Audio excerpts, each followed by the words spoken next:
Alrighty guys, what is up? Welcome back to Stoneblock 2 with LD7, and today we're going to be going over a couple different things. Primarily, we're going to be going over endgame weapons. We're going to build the Sword of Cosmos, so we'll show you how to do that. And we'll kind of just catch you up a little bit on what we've done since last time. So, first things first, I built a time in the bottle. Pretty cheap. You should build this as soon as possible, so I should have built this a while ago. Clock, some gold, 2 diamonds, 2 lapis, and a glass bottle, so inexpensive, it's EMCable, but as long as you have this in your inventory, that timer will tick up.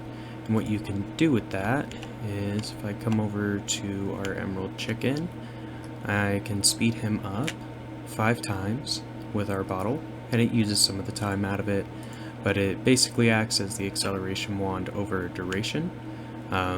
So that's kind of nice, so I'd suggest building one of those.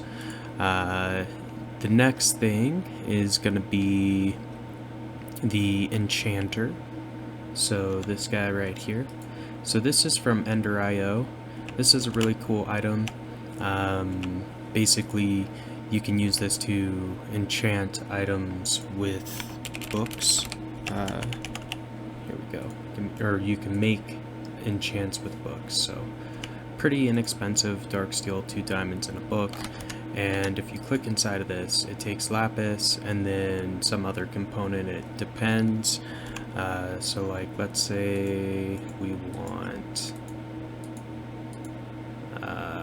maybe like blast protection, for example. You take a book and quill, gunpowder, and lapis, and it takes some levels, and you can go ahead and get blast protection. So we're going to go ahead and just show that real quick because I haven't enchanted my armor and I just wanted to show you guys how this works. So you take out the more item on this one and the stack count that you have, the higher level the enchant, so a full stack will get you the best one. So blast protection 4, it'll use some lapis and some levels. We have a lot of just like free experience floating in the computer, so not a big deal. Let's go ahead and get the lapis.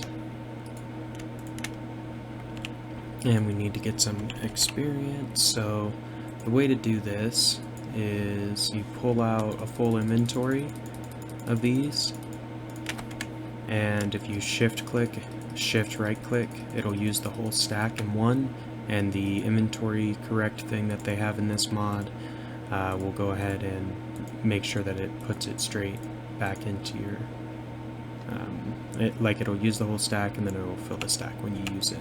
So there we go, we've got our blast protection books. To apply that to the armor, basically you push your binding to open your armor config, go to your helm, right, so it's going to be in here, but first you gotta add it.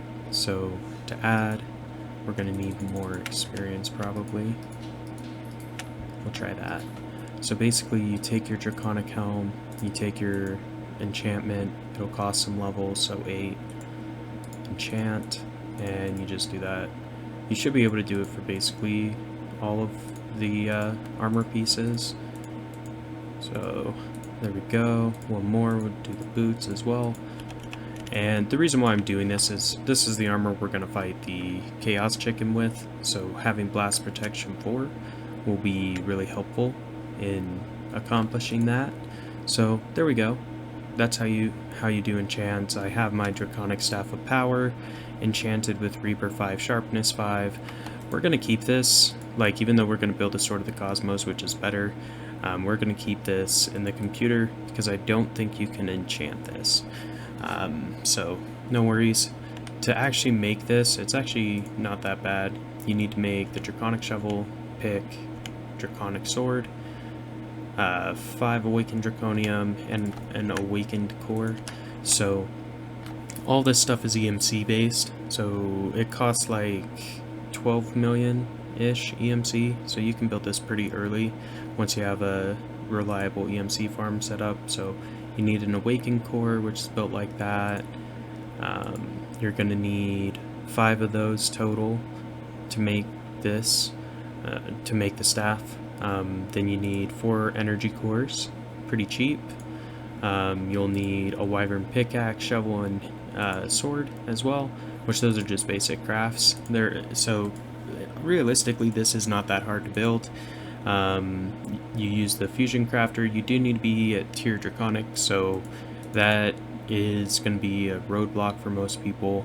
That kind of gates this a little bit, but anyway, tier draconic, fusion craft it, 5 ingots, 1 awakened core, the sword, and the shovel, and then you put the pickaxe inside the fusion crafter, hit start, it's 128,000, and you've got yourself a 60 base attack weapon. I've upgraded it with RF capacity, attack damage, attack AoE to draconic level. This just makes it better. The upgrades work the exact same way as they do with the helm, only difference is like they're a different card. So like let's just pull one of these out and show you. So imagine we have all the upgrade cards here. They're different for each item. You get a stack of draconic cores, 2 stacks of ender eyes, 2 stacks of diamonds, 2 stacks of golden apples, and fusion craft up to the basic tier. Then you change out everything for 2 stacks of nether stars, 2 stacks draconic, 2 stacks of emerald, the upgrade card, wyvern core, whatever you're upgrading, get it to wyvern. Then you take 2 nether stars, 2 wyvern cores, 2 blocks of emerald, an awakened core in the upgrade card, whatever you're upgrading in the middle, hit start to get to draconic. So I did that for my tool for 3 different upgrades, not a big deal. Our armor has 3 different upgrades on it as well.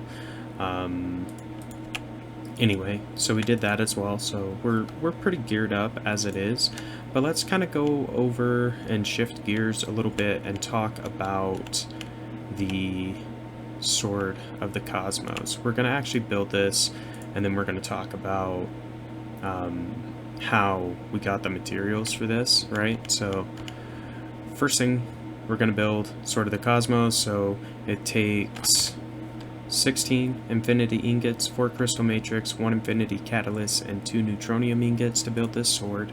It is EMCable, so we're going to make that. Awesome. Quest complete.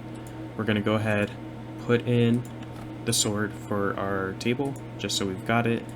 We're going to move that right on up to the top of the hotbar, because this weapon is awesome. It insta-kills everything. Like, it doesn't matter what it is, this will one-shot everything. Yeah. Pretty stoked about that. This is like as end game as you can get. There is a full infinity armor set, of course. I just don't have near the EMC to buy it. So there's a helmet, a breastplate, leggings, and boots. They're all like 375 billion EMC or more, which we'll get over time. Like, I did spend some time breeding the cows and got the infinity cow. I've got a few of them set up, and basically with those I get a few infinity ingots, these guys right here, over time. So we've got, these are worth 37.5 billion EMC. It is a 4-hour cooldown though, like it's a long time. Here, I'll go show you in our EMC and power room. So I've changed this up a lot, we'll talk about that. So that's the breeding pen where I did all the cows. And then over here I'm still breeding more because the key to this is to just keep scaling it since the timer is the same. But they've got 3 hours 17 minutes to go before they make another bucket's worth of whatchamacallit, of infinity metal. So this molten infinity bucket, you can use this inside of a fluid transposer to get molten infinity. You can put that inside of smeltery, and it basically gives you like 1.5 ingots worth of infinity, which is pretty good. But anyway, so that's how I got all this EMC and like how I was able to build the Sword of the Cosmos. I just let the game play in the background for a while once I set these cows up so I could gather up enough to make these blocks, and it's worked out pretty good. So that's what I suggest on EMC. However, if you are not at this point in the game yet, which I understand, breeding the cows takes a long time, but whatever, like once you get here it's good. Just set this up, and it's low maintenance because these have pretty big tanks, so they'll fit 10 buckets worth, so 10 times 4, 40 hours worth of in-game time. You can let this chill, and it doesn't matter, you can pull it out. But anyway, something you can do is take the farm that I showed you with the dragon egg seeds, scale it up like this, and basically I've got growth crystals under each of these watch of flowing times, all on the pedestals, and I put one on top of the plant gatherer so I can speed up the harvest rate. That's why you get those little lines, because of the harvest rate. So if you take your acceleration wand, you can hold this down. Now granted, this does glitch out the game because it's processing the plants faster than, you know, they can be planted like at the same time as they're planted, is basically what this does. But what I mean by that is you can't interact with anything for a minute because it lags out the game. So waiting for server, that's because you're generating so many items and doing so many actions with that machine that it times out. But it does increase your EMC. So like we got probably a couple hundred million EMC by sitting there doing that. So it might be worth doing, like if you're gonna AFK or something, you could set a macro to shift right click with the acceleration wand and just let that go for a little bit. But we've got plenty of EMC, I'm not even worried about it. We're gonna take these blocks and we're just gonna throw them in the table. Those are the first blocks I made. This is what I used the latest infinity ingots on, so pretty cool. As far as actually building this is concerned, let's go back to our home base. I did want to talk about the advanced dislocator. That's what I've been using to move around the base. Pretty inexpensive, so 3 ender pearls, 4 draconic ingots, wyvern core, dislocator, which is just 4 blaze powder, eye of ender, 4 draconium dust, so not that difficult. You do have to have wyvern level crafters, but if you watch my video on it that's inside of this series, we talk specifically about how to set up wyvern tier fusion crafting even before you'd have EMC, so go check out that video. Anyway, I might even tag it, like if I tag it, click it. Anyway, there we go. Let's see about what else, so we can pull these guys off. Infinity ingots, that's a good place to start. So infinity ingots is another extreme crafting recipe. Actually not, like it's 37.5 billion EMC, and it does cost that much to make these, so like there's no way to cheat this. I've looked into it as trying to set up a crafting based EMC farm, but haven't found one yet. So infinity ingots, they're pretty expensive, and they're expensive because of the catalyst. Like the crystal matrix ingots, not that expensive. You need 10 of these. You need 11 of the catalysts, and I believe it's like 20 of the neutroniums, but whatever. The crazy thing to build is the infinity catalyst. It's another extreme crafting recipe. So the first few items, lattice, crystal matrix, neutrons, neutronium, nuggets, and ingots, pretty easy, pretty straightforward. Record fragment, also pretty easy. Just take any record and it'll, you know, you get 8 fragments, so not that difficult. Basically all this stuff except for the block of steel is EMCable, so just bear that in mind. Endless pearl, not too bad. It's an extreme recipe, so you nether star, 4 neutronium ingots, ender pearls, endstone. Not a big deal. That one's pretty easy. Cosmic meatballs. This one's fairly easy. Pile of neutrons, raw fish, beef, chicken, pork chops, and rabbits. The stew is a little bit tougher. What I suggest on getting all these items is to use the market. And you can trade emeralds for all the seeds, and that allows you to get all these various crops you need to make the items. The rest of it's just PAMs, which is fairly straightforward. Like if you have a transmutation table at this point, which you will if you're building these, otherwise I don't know how you got the singularities. Like this is not difficult, so ultimate stew. So there's that row covered.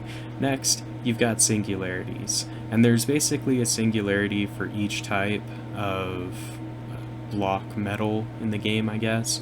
So like, for example, the emerald singularity takes 11,800 blocks of emerald to be processed through a neutronium compressor.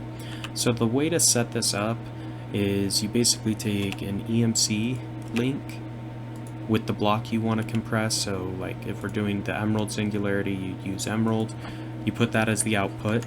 So like, for example, this is outputting blaze rods, you put an emerald block right there.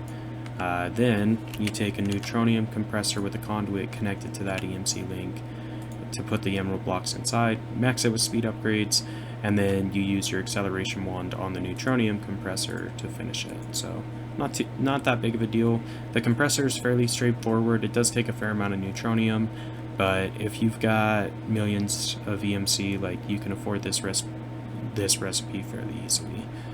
So that is the Infinity Catalyst. It also requires a block of Enderium, pretty easy. Dark Steel block, very easy. Block of Steel is the only thing that's not EMCable.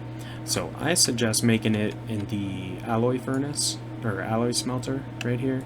It's only coal dust and iron ingots in order to make steel inside of this, so it's fairly cheap, especially EMC wise. So that's how you make the Infinity Ingots. Crystal Matrix, we went over. Neutronium, we went over. Cool. So guys, that's basically my guide on how to build the Sword of the Cosmos, all the little components, and kind of how I did it as far as setting up the automation, because once you get to this part of the game, it really is about, you know, how efficiently can you get stacks of items. Like if it's an EMCable item, it's all about getting the very first item. That way you can put it in your table and pull out as many as you want. If it's a non-EMC item, then it's about, you know, how do I build a stack of this, which requires auto crafting, which we will cover in another episode. But we discussed how to upgrade armor using the Enchanter and an anvil. We talked about the Draconic Staff and the Sword of the Cosmos. We're going to test out both on the Chaos Chicken in the next episode, so be sure to check that out next time. But we're going to see which one of these is better. My guess is the Cosmos is going to be way better, but we'll find out on that in the next episode. We also are going to talk about Yaba barrels at some point. I also want to talk about the builder and kind of go over how I built all of this in our reactor EMC room, because this structure, oh my gosh, it took a fair amount of time because I did it the wrong way as far as like placing the individual blocks to start with, but I figured out how to duplicate structures, and yeah, it's great. Anyway, we'll talk about that in another episode. That way, you know, you can also build your base to large scale while playing, because it makes it a lot more fun if you can. We've got a bunch of power now. Anyway, it's all good. If you enjoyed the episode, be sure to like, comment, subscribe as always, and until next time, we will see ya.